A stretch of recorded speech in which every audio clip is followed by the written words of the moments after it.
afia Sandia na se kofera no pebia no anopa no watwe kopem no nkono so no ya de salvation edwuma de be fa Kingdom TV so e de ama Kingdom TV ahwefo nyina sa ayo nyame asemo ntino na itwese yedikai ebompaye na yetu dwumadie no ehye Kristo nsa nti na de chief Bible reader ewa ha nyakopo shall be nti sangani adaro ma fe kompa bomoe adofum de tiefo bamcho ye bompa nyakopo ne abankese no nam oyetumi mu hodemfo ne na watwene mu de dikai ene kosiada yeda wase bibre se odede ya che ebribi adu se ne o men che wonu asem wade bu wiase eno nipa fa de hoto so anu o menasi niye ye bra akwade asempa yi be de meka ne se fa honkronku tumi chen so boni chidom amen asem a efi ne nja betie fo nje yinti asopemfa mo bra se de se da kwa ma bi no wanche na upia asem no nti emu bia anye so akachi yera wase wa wodi nkwenem utumi nti ma onchira mra so amen amen yo inuya Ransford Radin Shira amen nyame mane adofonom sede edika kae no eno kware gide asafo ayo kuma sokoba Wu village bola janshe na motie nka no ohwe akira kwa number na desk screen ase wo no ukuada we ni ukuada bia yehia eyempa abo ifiada nwumre bia nso ye watch night ana memenda nso ne ya sori ye fa kwanya nso ne achia ye sopani odifo sebeka ni Jacob Bechi papa anopa bia obi a Kristo nhyira amen ono ho kani mata Bechi afenso Kingdom TV empanifo nyina enimo adwumayfo nyina Awurade nhyira mo amen dodo a ehwe nyina no so Kristo nhyira nyame mane adofonom yabo empire wie na ye toa Kristo asem no so amba na otwe mo no ye no bedi nkomo na asemo ede ba no yetudi se ensembe na ye kafa wo ho na ensem no ensi ndiye ye ne se enden ye ba ye beto aso kakra sa Kristo mi antiase da amen ena asemo no esansi ye to aso nintino atudi se o Kristo ni adanse ye bai ena ye difa wo ho dance ye ben yes minua bro de ntia asemwe no me pese ye to aso ne se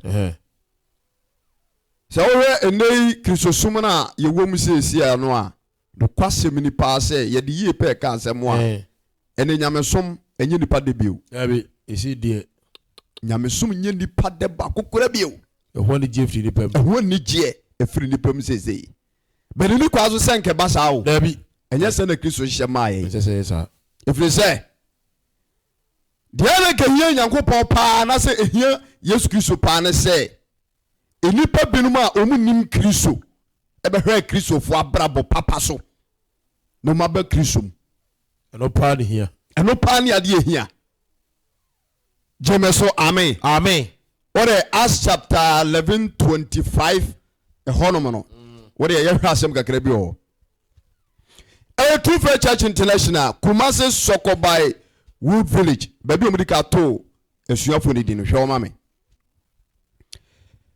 salvation our dwumadi so na guso awutie me say asem de ato din say o Kristo ni adanse bai eni difa me no engo Acts chapter 11 verse number 25 what you say na ofiri oko taso eko hwe so na bra hu so no odene ba Antiochia na woni asafo no betena afirinhiem na wo kyerɛkyerɛ nkrofo bebre na Antiochia no odi kan to asuafo no din Kristofo hallelujah amen ebra asuafo no edi Yesu achi no ne from disciples yes meboa edi a Kristofo no efiri baabi ne bai no ana medi ka kenka kyerɛ no it is all show me na wutie me na edi Kristo ni anase Kristofo no ye do be hura mu a mesere wo hu abrabo yi so Kristo ni adanse be ni difa ho eya adanse a ehye Kristo ni monyam anasa eya adanse a egu Kristo di hu fi yete do achoko ne nto aso no wasi Antiochia no di kan to esuafo di Kristo Antiochia no di kan to Kristofo ni di se esuafo ni di se Kristofo esuafo ni di se Kristofo it e bia na wo hweye wonim the origin of Christianity a hana medi kaka kire no wonim su anu amoban a ombeda na die no ene di wo mo adanse sampa we die omo ya Kristofo se Yesu Kristo no onu ana namu so that say photocopy ni very good but ndey no wo hwe Kristo sumu a ebinom ewom sesia na ente se asuafo na de na man koyi jemeso amen owura bi ana etena kurobim ni yemye pa obo afoforo nti dako anu otrase din no se ma braba mi bo nyina no menye lipa dasani bia ma ne ma me nche ne mentena ase enka nkyera me se ade a mi yei we nye enti jai we ye enti kwaso ye wonhia bi wona braba mu da so many years eso ni person pa the dako anu na dwen se obeso nipa dwen ahwe e kame asase obia ne ni hia no osere kire no but once you nipa entimi ko basa de bia obetuma yetere ne ade den obey de menye obey ade a enye but obi entimi nka nkire no Johanna eye kro kakra bi kro ne nso anu okọ obufuo bi nkyai anu one ne kokasa ase opeso otua na mo bi na nti won fa ni tuo ma no nti bofo no yese no etuo de fa ni agoro e kira nkudi kodi awu a me ho na be ba sem so ta se anu okire mu kire bofuo ni nyina na bofo se ne de wo kan ye etoda o se wuso nipa hwe na hunu die nipa adwene fa ho de bofo yi adi ni tuo no ma abrante na na se owura no anu ko ne dem nti ahomache anu okroku tuo no de hwe sili na dima ya otu tuo no eko sili no so before that so obey sade no pe sudi anu wode kan to tuo na anu hwe sudi no egu ne kwa ase ho to hwe gu kwa no na sudi ne trefa epie ba bonten efie no so etwahia dia bra sudi ne tene no afede nkrofa hyase epiepie efiri o modem di asem ni man na bonu utuo ana tete ekurase epono kurokuro no mudi tum no enye ni na idie ene boni nti okoto ade na eye papa ekina be ko na fake boni abelu patim se sikali branti so ta se ene obey ade a eye strong ochina no ase ne nsa no ene nu na ekoso wo wiase enti abra mani tutu a ilipa sha sese omu be ye fie ho ma no afeka mansi ensam nyame na atua oka wo sori a be na oni ma bi gina na no asema sikura ko wi ase kura no uko gini sika bi wantua obi ebebo ho bosia ufa kwa mi so agina japade firi ne nsam eno hyedem hudi anu wo tie nsam na bibia nya ne yase mai ba ko a woni ne bo ka ne sai woni ne hyen dan that one de so eni da bi ana wo yere awo kan no se won hia man no a ka yiriwi no nso ka bi ya no tifia otim den hallelujah amen afi no man na ye din ani tina ana sofo bi anso ba fie ho sofo nso woni na na bombae bosume su ya na tight ye nso okura na sofo ato ne kra no asende rekọ kowi ase ya nyame na atu aka ya no tia wonye wadwe kura so bebosu na no ye mfidie se ye na so bebrebe nyina wate obuasum nua hallelujah amen tesa nsam mo kafa amai no ho no anya sam papa to transi di wodemo di no sia nipanye agboto menyo praise God amen na go hwehwe se to da nipa bi betua no maba nchen aba cheche ni ma bi efise esa ye twa anase se obi twa sa wonim se na gya de be achia it was a last week mekache o say so no obi nam so tiase na mepacho bebre wontimi ma won nkyɛn amakyerɛw de ya ne de enya mu nsonso ya nipa kro no onyi ne papa opa twe mfiri ne nkyɛn ɔmwa wonante nti ohwɛm mu ka de ombɛka nyina awie ye no ɛna ɔno ankasa bie pono no na ɔsi ayiko no magye so ya ye me mamoa mo ya de saa me no muti kroma nyina na sɛ mo me ho nsɛm a ɛnyɛ ɛna mu ntimi nka nkyerɛ me na me mfa blem no mamo na me damase pa so sɛ ensɛm bi sei apie firi monum de me ankasa ma yɛ me corrections jeme so amen amen enai ho ti ase a ekame yɛ sɛ ade a wo ya anya no elipa bi ntimi nsekyere nka nkyerɛ wo labi na mo so so na sɛ wɔn hwɛ na me pacho bebre wɔnya futufo pa bi ɛwɔ abrabom so ti ase na nsɛm a yɛ ka fa no anya papa me pacho daache osoro hɔ no ntimi nkokuro ni ntimi nkɔ enti sɛ wo yɛ Kristo ni na wutie mi a me se me bisa wo sɛ adansia bai ene di fa ho ya na to da minerals ya na ebrimu edo mo toto nyamesom no ayewo mu no so me yesofo ba ye ne be bia asore no so dia se ye ne foundation ye ne yese enu nyame ncheke ho kra da bi Romans chapter 2 verse number 17 yengo Romans chapter 2 verse number 17 yengo na se wo fra Judani wase se wo fra Judani a wo ye Kristoni na wo de ho twemra na wo de wo twiri nyame asam so na ho Onyankopɔn na se wo awo Kristosum mu na wo huru de Onyankopɔn pɛ na wo huru de Onyankopɔn pɛ na wo nim anioma mu nsonson yiye na wo nim anioma mu nsonson yiye sɛ wo firi emra mu kyerɛkyerɛ wo nti hallelujah amen ya kyerɛkyerɛ wo adwaman ye krono nye baye nye ensanom ensabro nye ongonza isego nye praise God amen na mi asam se ye kyerɛkyerɛ sane ma onya na wonim nokora no na wo de ho to ho so na sa wo de ho to ho so sɛ wo yɛ nifrani kwantirani na sa wo yɛ sɛ wo yɛ nifrani kwantirani na sɛ obi a wonim Kristo wo na wo kyerɛkyerɛ sɛ ye preach ya nifrani kwantirani wɔn a wo sumu han a wo na wo kyerɛ mo han enkwasea futufuo enkoko akyerɛkyerɛfoɔ ɛnam sɛ efisɛ wo huru nimdeɛ ɛne no kura suban di ɛwɔ mmara mu nti na afei wo kyerɛkyerɛ wo bi no wo nkyerɛkyerɛ wo ho Kristoni a wo kyerɛkyerɛ wo bi wo nkyerɛkyerɛ wo ho Paul se men kan kyerɛ sɛ nti wo so wo kyerɛkyerɛ wo ho ana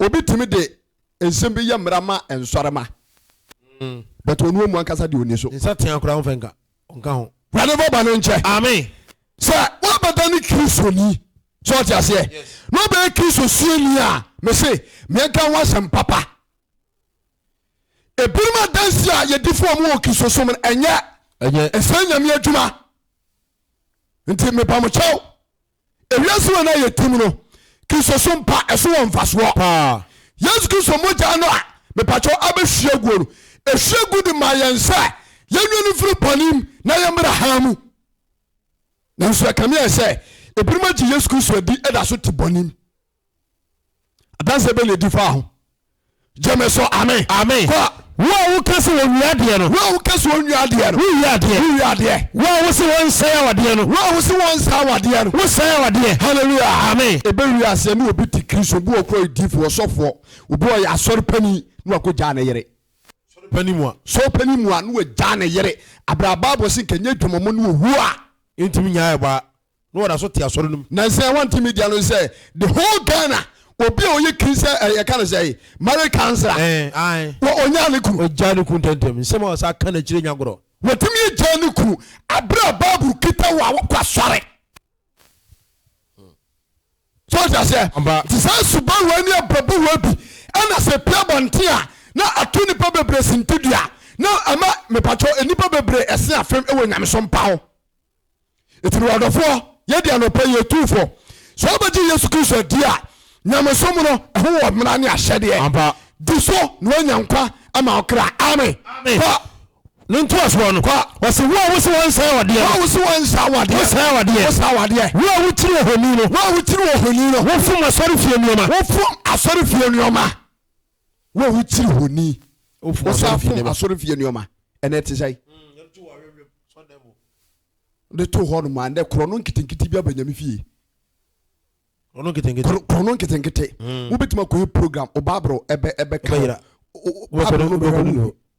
no bia fa babro no ko wo do fun ato medwonso abo fun wo de ato medwonso abo be ba ne na ho aso dem na kanyame fie boss abra bi o pes o ba ne yi musika brother enmonyam kandi da amen to so bra ne nto aso no wo se wo mmere mu no wo mmere mu no wonam emra to so ade onyankopɔn nim tutiri fam yare ba tutiri fam wo betimi ye gya twamamo na so na bufuo haw wo betimi ye gya kro no bo na so me pacho bebreo na ensem ofiri wonu mu ba no epam nipa efiri nyame fi enase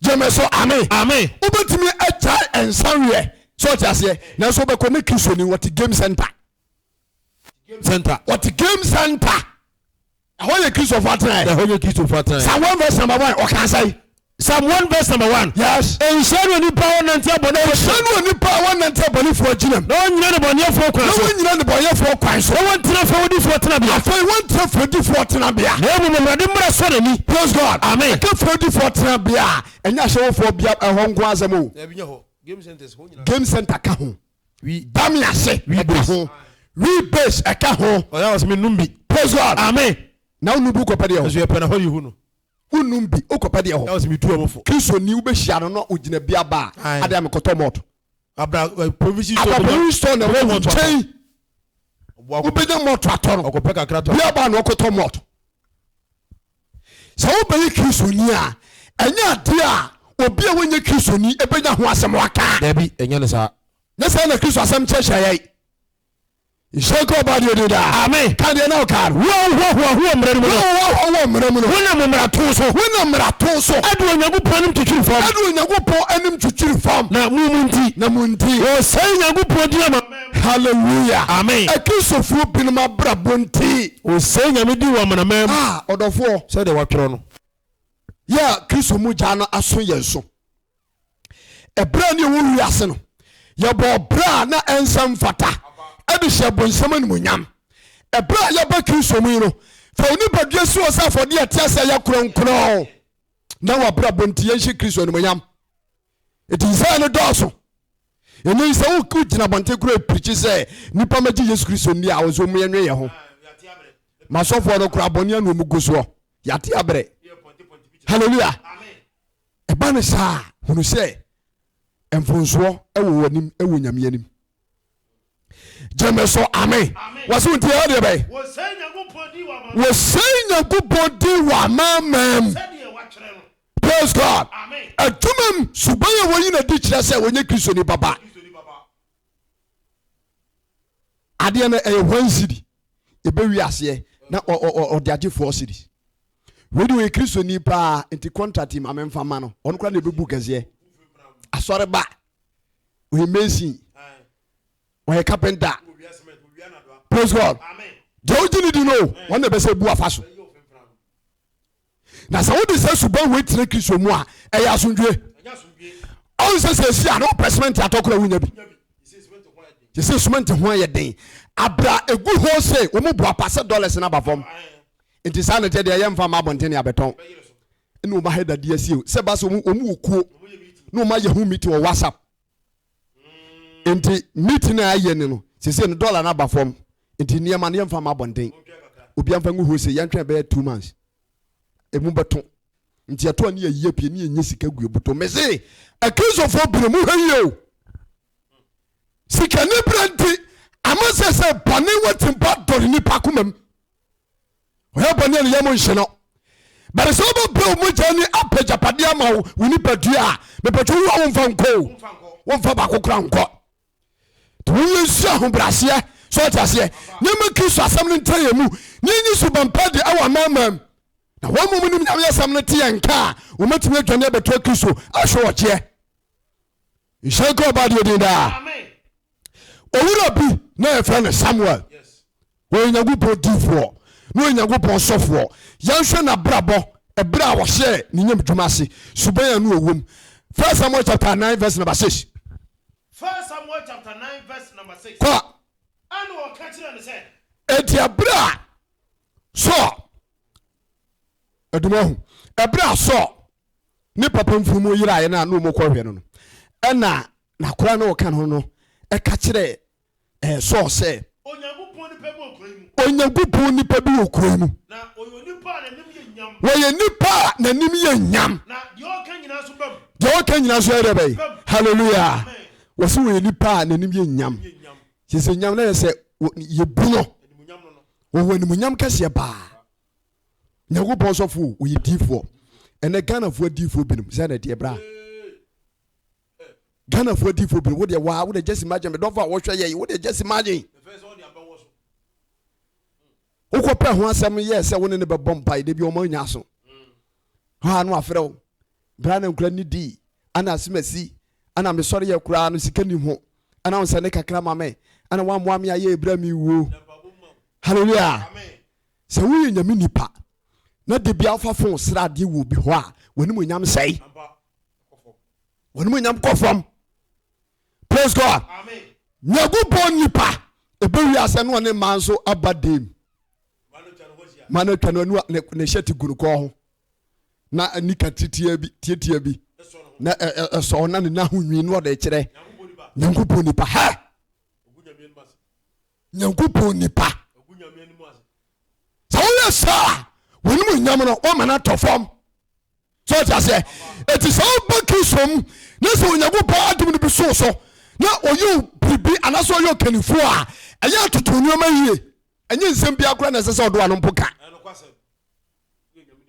we nyame ni panti nye nsem bia na sese odo ano ka jeme so amen wase na Samuel de bai Onyankopɔn ni pagu okura mu we nipa na nim ye nyam do ka nyina so de bai hallelujah ene Ghana for di for binim ya betu obai na bi ma hyehyɛ nkomtoro na odifo baabi mini baabi okonya na dum firiye oba no so abɛhyɛ nkom amfa no wɔsɛ menkwa ne difo wɔ Ghana ma hyɛ nkom amamu ana mo ma menwere me ho wei de joron se person ke si obu okun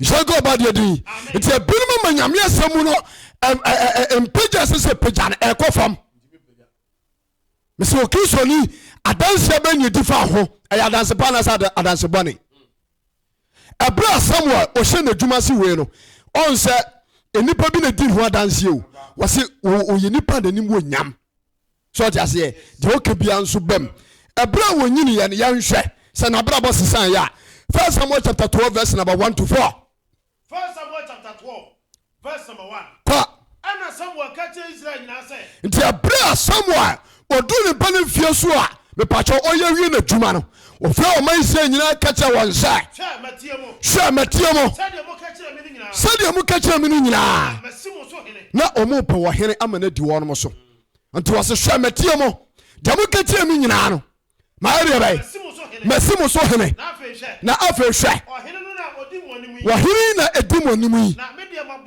media mabakokora mafu dwono na me manso wane mu na wo ho na me de mi fi me mo frase ana manantim monim ade abapem na dai hwe menie ana munim adanse awurade ane dia wasra no anim question so ebisa omanfo no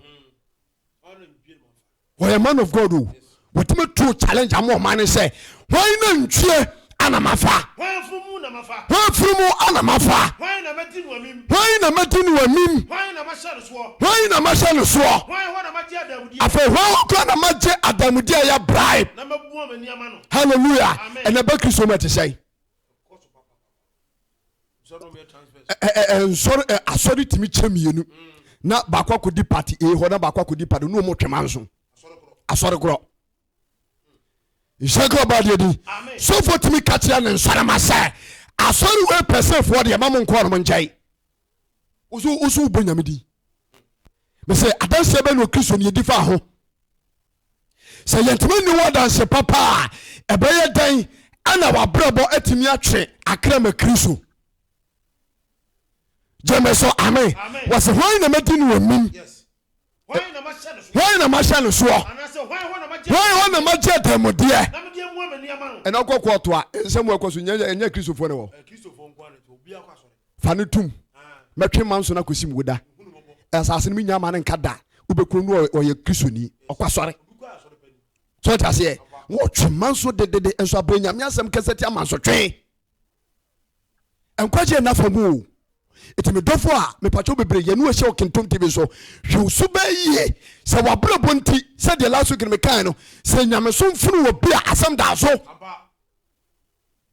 now no many ababa obi hia no ono eka wo say asore kura won kubim wo ja asore adaye a asore na wo kro no e free sofo so besi emu nkuma so esikafo wa asore no asese nkomo boa wo mo eso obi amfi wo mo anam say na what be da koto wo say bra media two manim several times say madwuma sai omuma me dwetire anya se scan ko mu de chame me de koye adwuma na ma betua eso obi ani one city ode ama me eso ye tua tight ebra na me say mo bi na me tua tight me ba for de ebra me ko hihie mu no asoro na yi omani ahinta me bibia anya me ya say wo binum wo mu a omu ye sikafo obubu obi din kire me na so obi yi nani eso safo no ko gina aso de mu a ne ye pija pija ensa mo nyina bako jem munyina boko jemti sam sakra modwen jemeso amen bisa nyago bo ma obi ama ye tefo emfa hwo no ankasa ne fie afofo de enso ka hu bi enya nkwa wo dia jemeso amen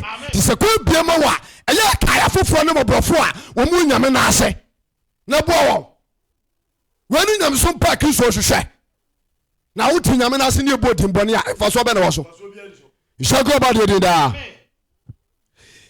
ebinim wo ho a won ma brabo mo bo no etimi gu won papa adwuma wo mo ye wonyame mu no ehufi 1 Samuel chapter 2 verse number 22 so you suffer ba so you differ be ba so you so the poli be ba so me pacho bebre utie me na wo hwa me na wo nipa bi e wo position wonyame dwuma anasa abrabom position bi a tiasema bi no kani ye yango 1 Samuel chapter 2 verse 22. What was I? So now Eli abba kokora say. Osofo bi ani e friend Eli. No abba kokora. Bra. Ene se de ba bi edu no se bonsam ho. Na ni ate na wo mo a wo soro wo mo so pa ye nyankopon adwumayefo emma. Senkura na pa se wa nyere ho. Na me pacho bebre wo ye sofo. Wo ye leader e wo nyame adwumam. Na wa ma nkoto sira nya ntenti wo nyame ani mu a abonsamfo be hye wo ma amanimu enimguase aka sa wo ya bofra bi anasa wo hwe me na wo papa wo dibia bi wo nyame sumu a me pacho be hwe ho ye o hwe ho ye asofo ma binu ma bra boy sai na bra bo fie wo mu nti na gu nyame adwuma ho fi so hwe me na sa wo papa wo position wo nyame adwuma mu a brother sister so so ba ye ahanta na ho no enya ma hwe jemeso amen yango na Eli abokokura se wasi na Eli abokokura se na ote ade a na ne ma eye wo Israel nyina wote ade a na ne ma eye wo Israel mu nyina ani se de na wo ne ma wo be hia ntumadan no eda ani se wo mu anu mo be hia da mu atuma no are be one ma ne de da sofo ba ene te say nya no na ekoso woni chechire nro so for ba no ere be o te TikTok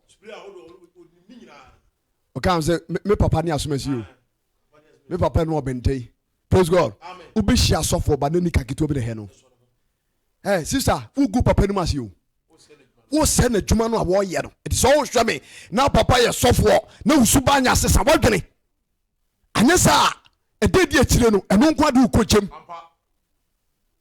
jemeso amen wo bi so obi papa e ka no kora pa a wo nyame adwuma yie but ne ba brabo e gu na adwuma ufi e gu adwuma no ufi be ha no atoto na ni ntonwi so obehwe no waye no basa na street life a enye no de ho akogurem sofo ba no temaru bem no wo hye wadwena se wonya asempa bi abrapa ba bi bo ehun sunsanso be ba so iti de kan se tu tie nyame asema ye kan ne fa sakra watwen na atamu obi abenya no de jemeso amen so Kristo ni adansia bai eni difa ho yengo Jelly catch an man say. I didn't know Moody Sansabi. Not metin someone nay, and then someone like a family and your papa. Hallelujah. Shadansi and any baby differ elimaho. There's a yacht, I think, papa.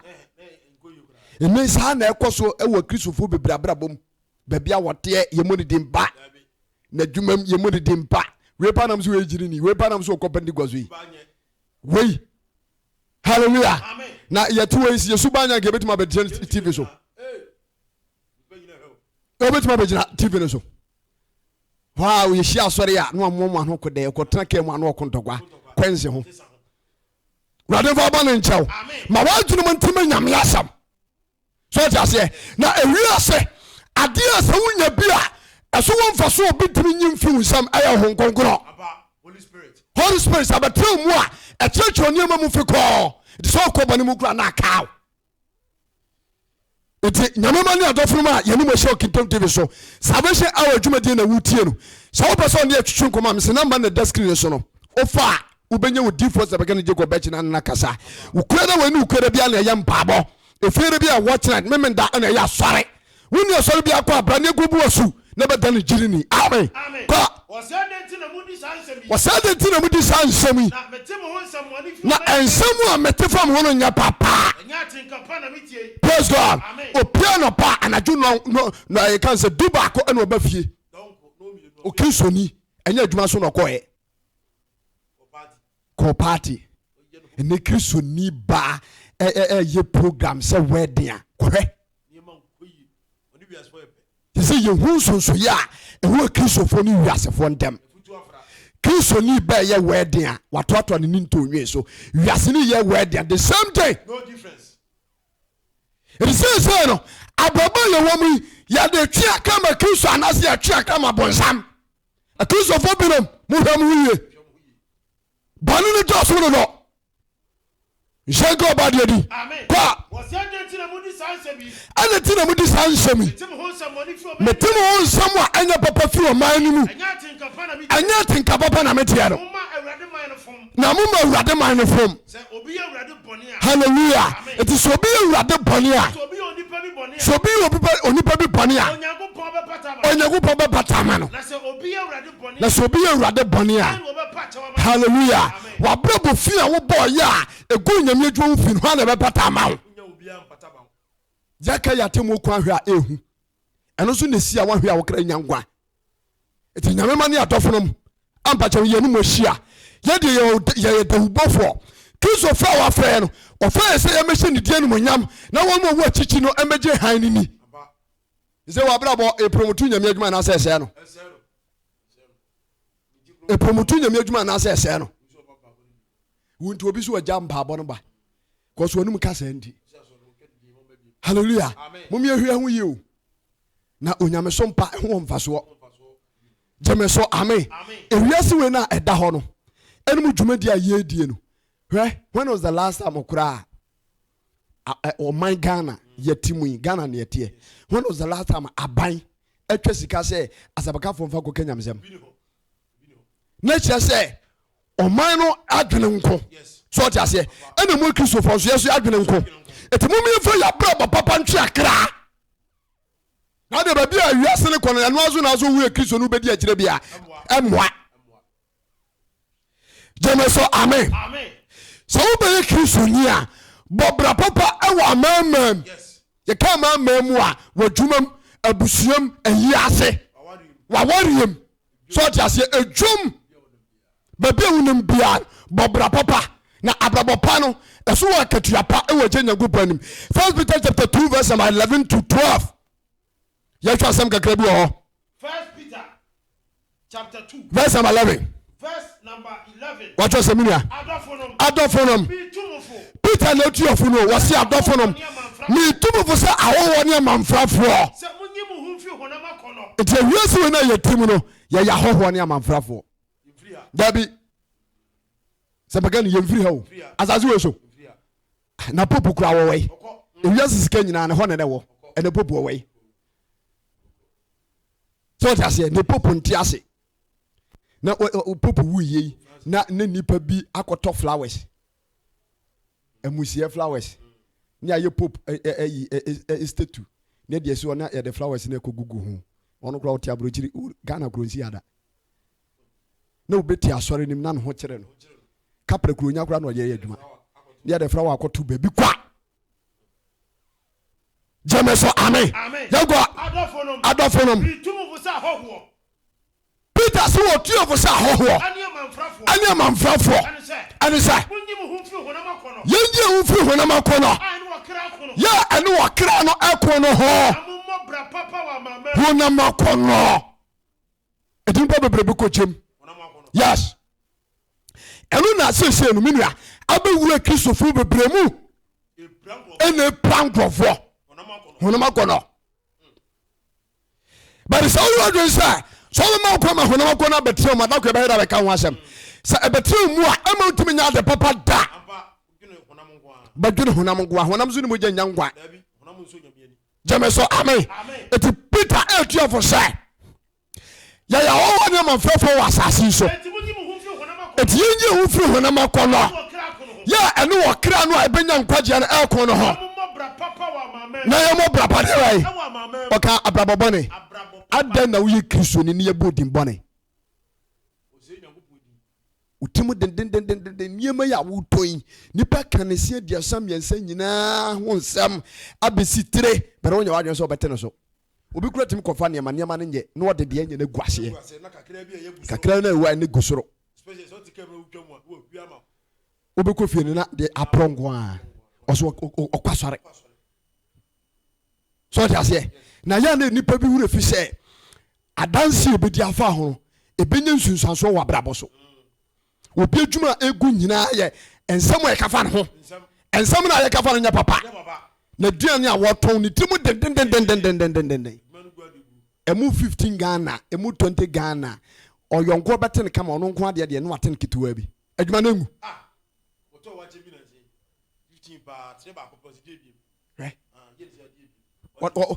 wasawe osidi bi me kan wasawe osidi bi me kan woni bete na waboka be ko be 50 Ghana enso eduane kwa won same wo de hwe dokuru bi aba dokuru fo bo dokuru bi aba mo dokuru to dokuru ko he ubitima di ba se ten so me Ghana ha yenu abro ha Ghana ha yenu abro asase pani ha enso ntoni birem Ghana fo me pam chao efi su be si fam mon sakra ma dwe na Kristo efi tu me di o man so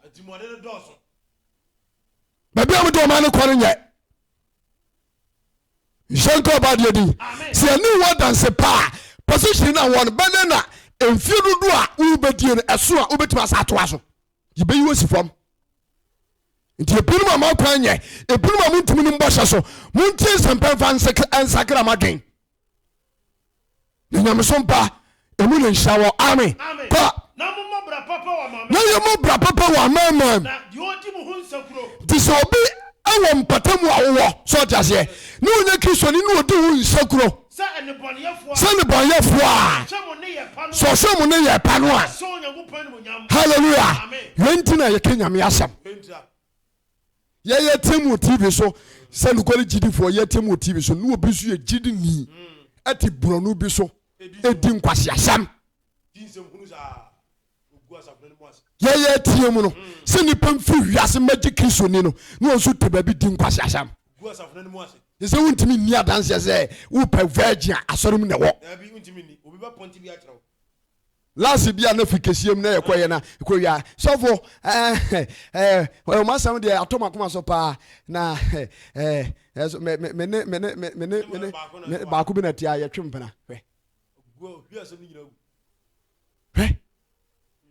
nanso enkwaje ya nkra so tase eti prayer bedani Kristofo no minima soro bi awokọ wo bedani Kristo ni no ma yenka ho asem papa na yedi wadanse pa ewo nsunsanso pa wunya daache ene asase so Jameso amen kakakra mame 1 Peter chapter 2 yes verse number 12 sɛ wɔhwɛ yɛn ne yɛ papa no a ɔkristoni sɛ obi a ɔnye kristoniɛ ɛhwɛ wo suban wɔ ne yɛ awoda na di a ɔbɛhyɛ hɔ animonyam.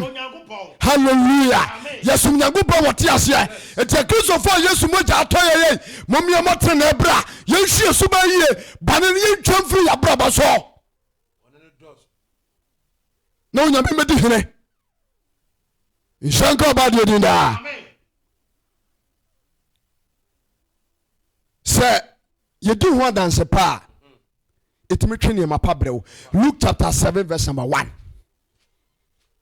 True Faith Church International Kumasi Sokoba Wood Village oti branch na mote nka no ɛfrɛ me ɔsabakani David Owusu ɛne sabakani Ransford Mafo yɛne yɛde nyame asɛm ɛbrɛ wei yɛsɔ pani ɛne odifoɔ sabakani Jacob Bechi wɔn ɛyɛ head branch pastor ana head pastor ɛwɔ yɛ branch hɔ ukura da woni ukura bia yɛhyia bɔ mpae number na the screen so no ofra nkomatwetwe bia wɔ hɔ bi kura pɛ sɛ ɔsɔbɔto ministry number no ana ɛsai mobile money number wode kakra to so ane aduatɔ airtime no na bibia yɛ kama. Amen. Kɔ Luke chapter 7 ɛbɛna wie verse number 1. yɛnkɔ Na Yesu wie ne nsɛm nyinaa ka wɔ nkurɔfoɔ no so. abere a Yesu so ba asase so no wodi aheniwa adanseɛ no ɔkɔhyɛ Capernaum na asraafo ha so pani bi akoa sojani bi wɔ hɔ a nakoa yɛ wɔ bunu no ɛyare a wɔyɛ wuo enti abere a ɔte Yesu nka no ti abere a sojani no te Yesu Kristo nka no wɔsoma Judafoɔ mpanimfoɔ ɛkɔ Yesu nkyɛn kɔsra no sɛ ɔmmra mɛsa nakoa no yadeɛ nti abere mpanimfoɔ no du Kristo nkyɛn no wɔsrɛ Yesu Kristo dendenden sɛ owura wei ɔfata sɛ hallelujah Judafoɔ mpanimfoɔ nyɛ yisɛ sɛ obi bɛtu ɔm ase na ɔno sogyani mu atumi atu ɔnom ase hallelujah na ɛsɛ sogyani no na akɔ ayɛ so aseɛ na akɔ ayɛ sogyani bi tumi de ne tuo ma ɛma akorɔmfoɔ kɔbɔ korɔ no na ɔno na sogyani tuo na ɔno na gye percentage mamkoto yɛtuo ndeɛ mede ama mo montɔ aboba nguna mfa nkɔ yɛbɛkyɛ no 50-50 sɛ woyɛ sogyani na wotie m na wote sɛ ase sɛ subae praise God obi wɔ polisi adwuma m so ɔte aseɛ yɛmu no dimpa yɛtumi obi tumi hɛda ɛbɛma report akorɔfoɔ bi abɛbɔ ban ɛwɔ kwantimfi area ha boys no te hɔ no mɔ ɔhyeɛ bɛwi ase na polisi ni no afa phone no afɛ gang leader no yɛbɔ ti mo pɛ baabi mfa mo mo boys na maneɛ ɛtumi kɛsɛ runs yɛwɔ polisi ni bu hɔ no ma na danfo paa ɛsa yɛ gang and robber a wɔn mate pɔp nti mo bɛkɔ no mo nyina dwane polisi ni a wɔte saa sergeant corporal o pa sakraba dwen nyɛ saa atamu da wobɛkɔ kyɛm nhyɛ nka ɔba deɛ di kɔ Judafoɔ mpanimfoɔ ba Yesu nkyɛn ɛbɛsɛn dendenden sɛ owura wei deɛ ɔfata sɛ woyɛ saa deɛ wei ma no ɛfiri sɛ wɔdɔyɛ man wɔne ɔdeɛ bɛyɛ sɛ adanse a nnipa bi ɛdi fo owura no ɔno koraa no ɔhɛda nyɛ kristoni biara ɛnso oyi ne yam sɛ ɔbɛyɛ ade a ɛbɛsɔ ne ma yɛni na aso kristo ani ɔdɔfo a ɔhwɛ me na wɔbɛgye kristo adie adanse pa bɛ ne adi fa hɔ wɔbɔ kura bɛyi sika bɔ afɔdeɛ bɔ nyame adwuma a ɔno no ni bie no wɔnto nipa agyidie mu o na ɔbɔ nkurɔfoɔ aso na ɛsɛ deɛ wie mu ɛsɛ wiase ayɛ den ɛna ɛsɛ kura na ɛsɛ bra ɛsɛ wobɛbɔ sɛe ɛdɔɔso no dɔ ɛdɔɔso ɛna sɛ kakrakra gyegye yɛbɛkɔ anim nti wede ɛte so ɛsɛ nkura no kora bie sukuu mamɔfoɔ sakrawa dwen sɛ woni bi na de bɛyɛ no obi ya nkɔbɔ na so jeme so amen yagwa na Yesu so ne won kɔe Yesu Kristo so ne won kɔe na ɛbrɛ wɔ ya bɛn fie no ho no ɛyɛ fa wosi wɔ me last quotation Job chapter 1 verse number 8 na me ma ne adɔfo no asɛm de ba ne yɛ tudin sɛ o Kristo ni adanseɛ bɛn ɛne edifa ɛbrɛ Job na brabo all born when you dance here e when you go promo Job chapter 1 verse number 8 my last quotation Job chapter 1 verse number 8 yes and Ebrebi Satan eko nyame anim na okopɛ nsɛmɔne adi na Onyankopɔn nya gidie bi wɔ nipa bi mu me no mienu gidie no ti wo yɛ hwɛ sɛ nyame metima nya bi wɔ mu Nyankopɔn timi agi o sɛ Ebrebi wɔ sɛ wɔnu so oni obo nipa nti wanfa no wanto nipa so but nipa bi abra bɔ ma Onyankopɔn nya wurehyamu wɔ nipa bi mu ebi no Job ebi no Peter nom ebi no yɛsomafoɔ no a aka no ɛnkyiri mai mebisa wo sɛ wabraba wowɔ mu yi to so enti Onyankopɔn bɛtumi de ne ho ato so awɔ n'adwuma mu awɔ n'asafo mu ɛwɔ Kristo so bam nhyɛnka ɔba deɛ din daa kabra namra na wiɛ sɛ Awurade ka kyerɛ sɛ tae sɛ nokora wɔgyenomakoa Job hɔ asase so obia ne wɔ ɔte sɛ Job deɛ di ka wɔyɛ barima wɔdi mu wɔtene wɔsoro Nyankopɔn praise God yɛbɛkɔ title book mu na ɔde ka wonni mu ɛno nye sɛ wɔni sika wo sika no bɛtɔ ne sima na ɔde ayɛ dɛ foforɔ wonni mu wɔ nyame mu wɔhyɛ ba ɔntua nipa no mu nyam ti no akɔka boɔ kakraka bi wofra no fɔn kora na dum wotumi sa kyɛnke na aba nso Kristo ni a wo sa kyɛnke aba nso masa mese ha me kɔ nafa mu o sɛ yɛntumi ani ho adanse paa ɛwɔ ha ɛbɛda no watumi akɔ ka na mmerɛ na we rans yes obia no one wɔte sɛ Job wɔ asase so wɔyɛ barima wɔdi mu wɔtene wɔsoro Nyankopɔn afei wɔsan yi no firi bɔne ho woyi no firi bɔne ho adanse akɛseɛ nan na Nyankopɔn ti fa Job me no mienu ɛ wɔyɛ a wode gyesi maade wode hwɛ kokoam deɛ woyɛ mentoama asɛm no so biem deɛ mpɛ sɛ mka kyerɛ Nyame ma ne adɔfo no mu nyinaa ne sɛ adanse pa yɛdi fa ho a ɛboa wo ɛma wonya baabi gyina wo Nyankopɔn mu asase so koraa no ebi kwa ma wo ɛma wonya adwuma koraa yɔ wo adanse pa nti ɛbɛmu ebi kwa bebrɛ ma wo wonya very good wonya ware pa di ho adanse saa na yɛde na ma wadeɛ nhyɛ nka ɔba deɛ din once to asobra na bɔ mpaeɛ ne nto asoɔ no wɔse obia no wɔte sɛ Job asase so ɛyɛ fa wo si wɔ brɛ no ɛkɔ Awurade hu yɛmɔbɔ na wɔnkae ɔma na asɛm no nkɔ so antena yɛ mu na ɔntumi mmoa yɛ na honkonkron ba yɛ mu a yɛtumi di adanseɛ ɛwɔ Nyame adwuma ho yie na afoforɔ nso abɛhyɛ Kristo animuonyam ne tumi to nhyira yɛn daa edimafoɔ ne abankɛseɛ Jesus Christ a woyɛ ntigyinafoɔ ne ɔboafoɔ yɛda wase wɔna wɔakoa so agu aba na bɛhu sɛ ɛsɛ sɛ yɛbɔ yɛbrɛ yɛdie ho adanse pa sɛdeɛ ɛbɛyɛ a wɔdwuma bɛtumi akɔ n'anim nti woyɛmɔbɔ yɛnam kwa bi so na nya asɛm bi so sisae na ntimi mmɔ bra papa wɔ mamam nipa die ho adanse pa ama na hye w'animonyam tumi kɛseɛ nti ɔnhyira mmra nso amen Nyankopɔn nhyira wo sɛmpakɛne Ransford yɛne a mote yɛnka no ɛyɛ nokware gyidi asafo a ɛwɔ Kumase Sɔkoba Wood Village Bola Junction ɛna mote yɛnka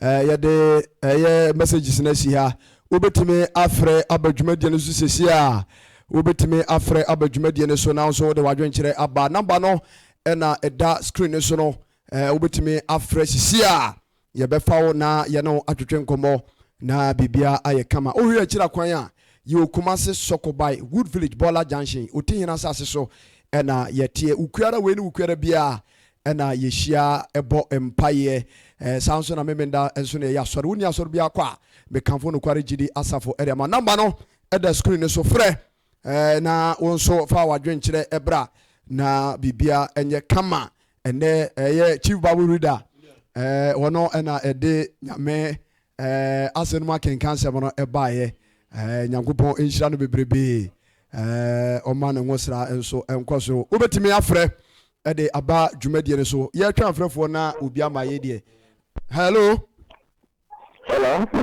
yes sir mepakyɛ good morning wodi ne baabi akasa firi hello mepakyɛ obendɔfo yɛtew ka wodi ne baabi akasa firi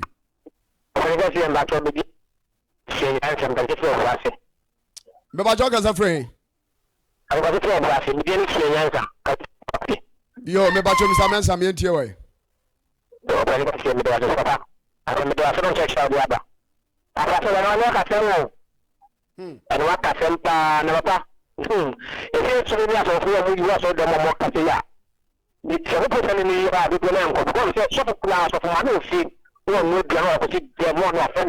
So I want to come to somebody that you didn't get one. Also, oh man, Thomas also Kisuni. Also Kisuni. As soon as one that's about to me, because of Virginia, what that's about to me. Because of Virginia, what that's about to man, Tomo. About the position out. Amen. Amen. Amen. Erade so Asia bebre ubetime afre abaso number no at the screen so ubetime afre abaso yebefa na yene akasa ye Kumasi Sokobai Wood Village. Hello. Beba chodini baby akasa free. Solomon. Bebacho solo bacho yentie way. Bacho the one say na wodi nya so me abre. I say Solomon. Ime so yanka sanfa phone mu wo de mentie ho ewo TV ne so me yanka sanfa phone mu. The one say di nya so me abre. Anka ko ku bia ti bai say anka. Ngara ku ina. Amen. Already inshallah.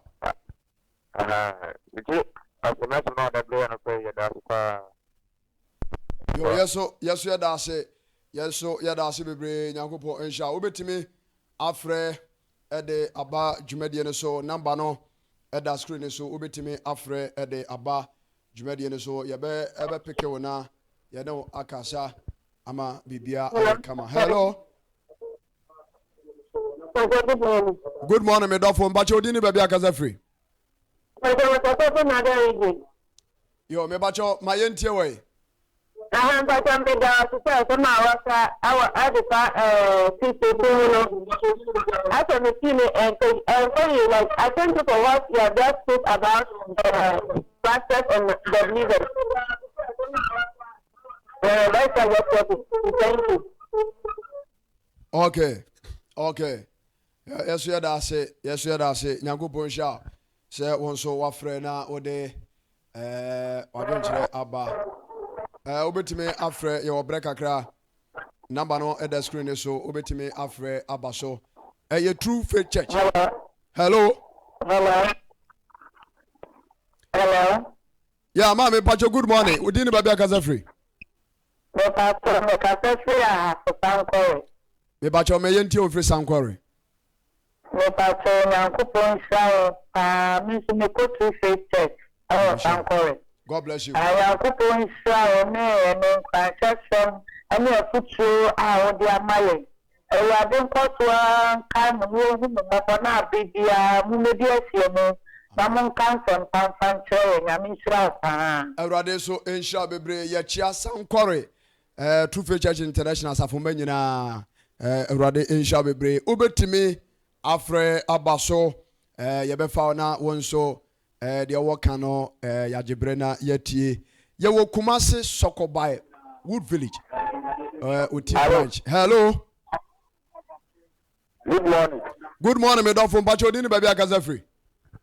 Bacho from Emmanuel bacho to Canada. Me da say Emmanuel Kwame dan so ma yentie o anope. Anope de wangupo weshia pa no ajmapa mu. Amen. Erade sunsha. Erade sunsha. No ko True Faith Church. Anope wama lewa kupa wa atwa ukai su babi su mani ajipa na kupo ko so la isham no ma awode le enkwa mu be hia na abre na bebia muti ofusi. Da mo bompa kan be so mu ye inkaniti se wa Mate ye wia ye de number no ebetu dwa na wafre na abrebia no ye no edin sawso na bibia aye kama Erade nsha obetimi afre aba dwumadie no so yemfa afrofo bese ba kuminu bi enka wona. Hello. Good morning. Morning medofo me pacho good morning biem udini baby akasa free. Mr. Badu me pacho ni di ma yenti wano pay. Baduma mukutu mo yendie. Yami mama ngode. Amen. Diye mje nyame emwamo. Mama ngode. Amen. Amen. Yadase. Yadase, Mr. Badu. Yankupon Asia. Your husband can be a bit more far of Refo Bakupi. Eddie Akanwa. True Faith Church International. Kumasi Soko by Wood Village. Oti branch. And Moti and Kay. What a young far friend for Jumediano Asia. Okay. Hello, good morning. Hello. Yeah, me pacho. When I am a last caller. Me pacho didn't be a casa free. Afram please. Me pacho my intel.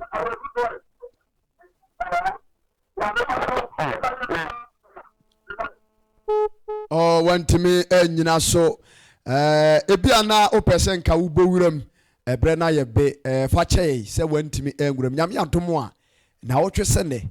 Kwasi da bia anopa no wotwe ekopo ne nonkono so no ye Kintom TV so the Salvation Adwumadi efa so ebro. Ye ne amote yenkan eye True Faith Church International Kumasi Soko by Wood Village Oti branch na ye wo number no a screen ase no eye ye sofo pani odifo sepekani Jacob Beche the number one ye head pastor ewo branch ho enti bomodna na fa number ne frɛ ubetimi ne abeye empaibo ukuya da bia eye mpabo kese a enya senketoa nti ukuya da we ni ukuya da bia no bepiem Kumasi Soko Wood Village Bola Junction na eni emebom na yenye mpaibo ifiara bia nso eye watch night obi wo bisa se mpabo na ye hye ase tambe anopa no nkro ne ahye ase ache kura 22:30 ne yapon ifiara watch night no so ye hye ase anadwo nondu ne yapem so a no miensa homache ne yapon memenda ene ya sore eno nso ubetimi aba wuni asore bia kwa abra ne enkobo wasu na bedane Kristo ni mapa ye no be ya sore ma bibia ye kama True Faith Church International Kumasi Soko Wood Village branch no ebreda edi enimia ye sofo pani ede womo a omupesu omutu kwai tieniye womo mpesu omutu kwai odomo ye mpaabo oni adwumayefo ni nyina womo mpesu omutu kwai obi a wo yare otum se wako enko adwumasem ana womo mosa wo spiritual marriage hu sunsuma wade sa nsemfo abese nan ya maka ho asem no ebenada ebeye abenada etene dwo bena bepiem ewo Kumasi Soko Wood Village bosha asase ne so number no ene the screen so no eti upemu nkyiremu ne se de esitie bi afre 0243819756 fa number ne frɛ sisi a ofra obenya so panini ne di nkomo sisi na bibia aye kama afei me fa akonya nso